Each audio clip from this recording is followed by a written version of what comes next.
আপোনালোকৰ খবৰ খবৰ কেনেকুৱা চাহ পাইছে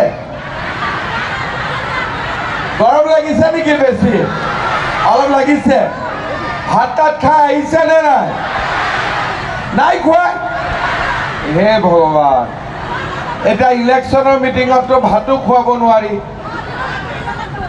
ভাত নাখালে হ'ব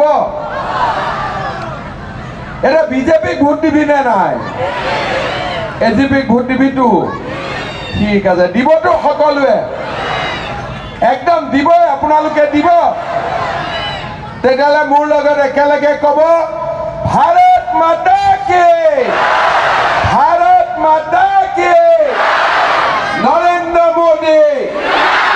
নৰেন্দ্ৰ মোদী এজিপি বিজেপি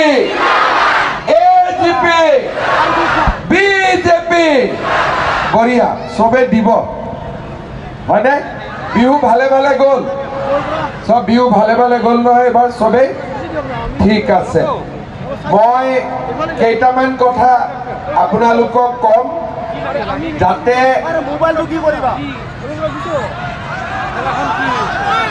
বহিব লাগিব নেকি কোন বহিব লাগিব চবে বহিব লাগিব তে ঠিক আছে দিয়ক বহিয়ে দিয়ক একবাৰ চবে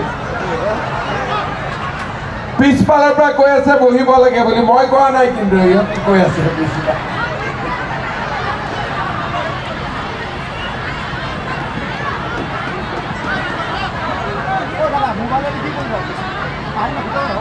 আজিৰ সভাত আমাৰ মাজত উপস্থিত অসম চৰকাৰৰ সন্মানীয় মন্ত্ৰী ৰঞ্জিত দাস ডাঙৰীয়া অসম চৰকাৰৰ সন্মানীয় মন্ত্ৰী জয়ন্ত মল্ল বৰুৱা ডাঙৰীয়া সাংসদ ফণীভূষণ চৌধুৰী ডাঙৰীয়া প্ৰাক্তন সাংসদ দীপক দাস ডাঙৰীয়া বৰপেটা জিলা বিজেপিৰ সভাপতি মহেন্দ্ৰ দাস ডাঙৰীয়া এজিপিৰ সভাপতি গুণীন্দ্ৰনাথ দাস ডাঙৰীয়া ডক্টৰ তাৰা প্ৰসাদ দাস ডাঙৰীয়া অনিল দাস ডাঙৰীয়া বিভূতি বৰঠাকুৰ ডাঙৰীয়া জিতু তালুকদাৰ ডাঙৰীয়া উপস্থিত ৰাইজ আইসকল আৰু যুৱক যুৱতী বন্ধু বান্ধৱীসকল পঞ্চায়তৰ ইলেকশ্যন কোনদিনা হ'ব 7 তাৰিখে আমাৰ মধ্য অসম আৰু নামনি অসমত 7 তাৰিখে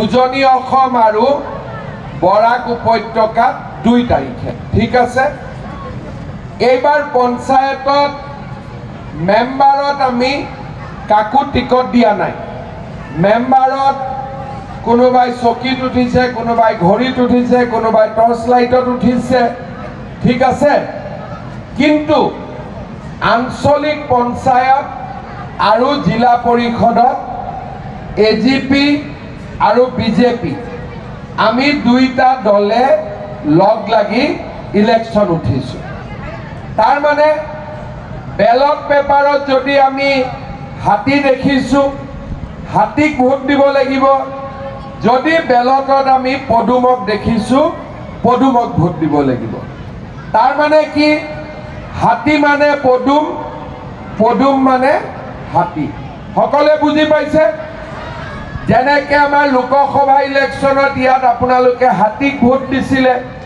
তেনেকৈ কোনোবা জায়গাত আমি হাতীক দিম কোনোবা জায়গাত পদুমক দিম কেতিয়াবা এনেকুৱা হ'ব পাৰে দুখন বেলট পেপাৰ জিলা পৰিষদত হাতী নাই পদুম বোলে আঞ্চলিক পঞ্চায়ত পদুম নাই হাতী আছে হাতী গতিকে এইবাৰ ভোটটো চাই চিন্তি দিব লাগিব হ'ব কিন্তু গাঁও পঞ্চায়তত আপোনালোকে হাতীও নাপাব পদুমো নাপাব কিন্তু তাতো বিচাৰি বিচাৰি আপোনালোকে বিজেপি আৰু এজিপিৰ মানুহকে ভোট দিব গাঁও পঞ্চায়ততো কংগ্ৰেছক ভোট নিদিব বুজি পালেনে নাই কংগ্ৰেছক আমি ভোট নিদিওঁ কিয় নিদিওঁ আমাৰ দেশত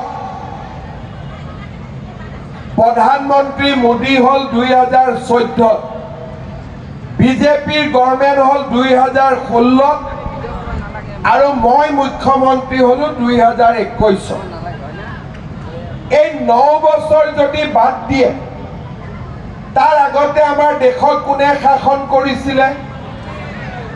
কোনে কৰিছিলে? তৰুণ গগৈ অসমৰ কিমান দিন মুখ্যমন্ত্ৰী আছিলে? 15 বছৰ। এতিয়া আপোনালোকে মোক কওক, আমাৰ ৰাজ্যখন 15 বছৰ কংগ্ৰেছৰ শাসনত কেনেকুৱা আছিলে আৰু বিজেপিৰ শাসনত আমাৰ ৰাজ্যখন কেনেকুৱা হৈছে? যিবিলাকে আগে পিছে কংগ্ৰেছক ভোট দিছে আৰু বহুত সময়ত আমাৰ সংখ্যালঘু ৰাইজে কংগ্ৰেছক ভোট দিয়ে, বোলে বিজেপি বেয়া।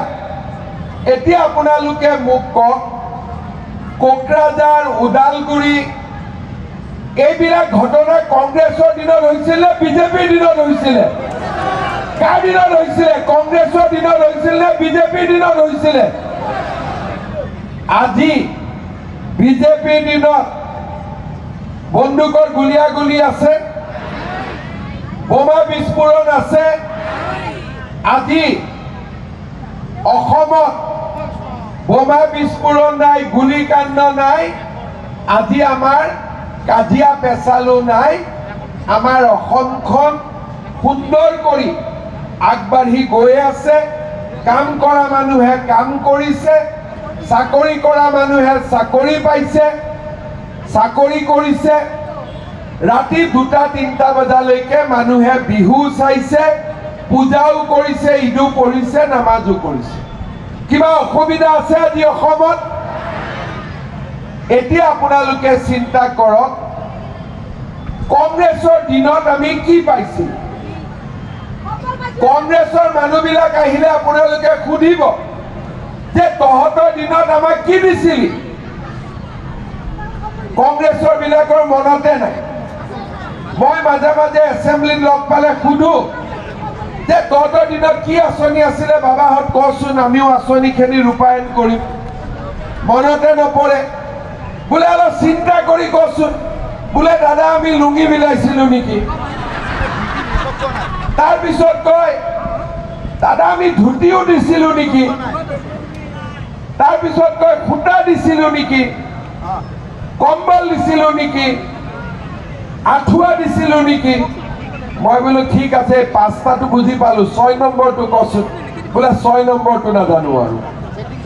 কংগ্ৰেছৰ পুৰা 15 বছৰত 5টা আঁচনি আছিলে: লুঙি, ধুতি, আঁঠুৱা, কম্বল আৰু সূতা। হয় না? নে মই মিছা কথা কৈছো? কোনোবাই কওক।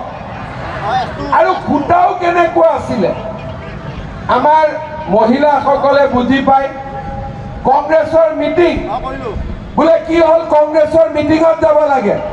বোলে মিটিঙত গ'লে কি পাম? বোলে সূতা পাবি। ভাল কথা। মহিলা আহিলে 5000, সূতা আহিলে কিমান? 200 বান্দল। এটা কোনে পাব সূতা? এই ট্ৰাকৰ পৰা ওপৰত দলি মাৰি দিয়ে, যোনে পাই পাওক আৰু জাপ মাৰি পেলাই। হয় নে নহয়? তেনেকুৱা আছিলে নে নাই?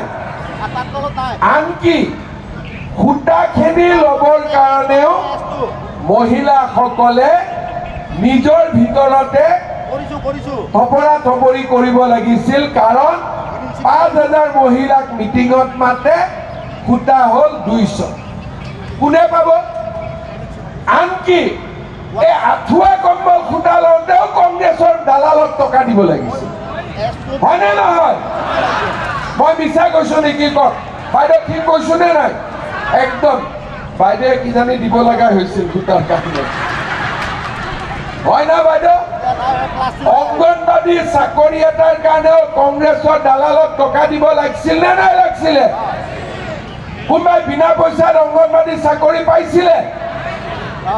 আজি কংগ্ৰেছৰ দিনত চৰকাৰী চাকৰিৰ কাৰণে টকা, সূতা কম্বলৰ কাৰণে কাজিয়া, লুঙি ধুতিৰ কাৰণে কাজিয়া, আৰু কংগ্ৰেছৰ দিনত চাৰিওফালে আমাৰ অসমত অশান্তি। 9 বছৰ বিজেপিৰ চৰকাৰ চলিলে। এই বহাগত আমি পঞ্চায়তত ভোট দিম, চ'ত মাহত আমি বিধানসভাত ভোট দিম। যদি কংগ্ৰেছক ভোট দিয়ে আমি আকৌ লুঙি ধুতি পাম, আৰু যদি বিজেপিক ভোট দিয়ে আমি অৰুণোদয় পাম। লুঙি ধুতি ভাল নে অৰুণোদয় ভাল?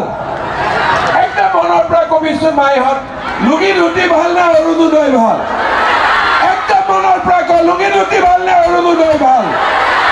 তেনে ভোট কাক দিব লাগিব, বিজেপিক না কংগ্ৰেছক? বিজেপিক নে কংগ্ৰেছক? এতিয়া আমি সকলোৱে বুজি পাওঁ যে বিজেপি দলে লুঙিও দিয়া নাই, ধুতিও দিয়া নাই, কম্বলো দিয়া নাই, সূতাও দিয়া নাই, আঁঠুৱাও দিয়া নাই। কিন্তু বিজেপি দলে এনেকুৱা আঁচনি দিছে, যি আঁচনি দি আমি লুঙিও কিনিব পাৰোঁ, ধুতিও কিনিব পাৰোঁ, আঁঠুৱাও কিনিব পাৰোঁ, কম্বলো কিনিব পাৰোঁ, সূতাও কিনিব পাৰোঁ, ল'ৰা ছোৱালীক স্কুল কলেজতো পঢ়াব পাৰোঁ, আৰু টকা নিদিয়াকৈ চাকৰিও আমি ল'ব পাৰোঁ। মই মিছা কথা কৈছোঁ? এতিয়া আপোনালোকে চাওক, 2021ত মই প্ৰথম মুখ্যমন্ত্ৰী হ'লোঁ, ৰাইজক ক'লো আমাক ভোট দিয়ক, আমি অৰুণোদয় দিম। আজি প্ৰথমতে 16,000, তাৰপিছত 22,000, প্ৰত্যেকটো সমষ্টিতে আমি 40,000 কৰি পৰিয়ালক অৰুণোদয় দিলোঁ। বৰপেটা জিলাত অলপ জনসংখ্যা বেছি, চেঙাতে হওক, বাঁকা বেতবাৰীতে হওক, বৰপেটাতে হওক, বাঘবৰতে হওক, জনিয়াতে হওক, সৰভোগতে হওক, অলপ জনসংখ্যা বেছি।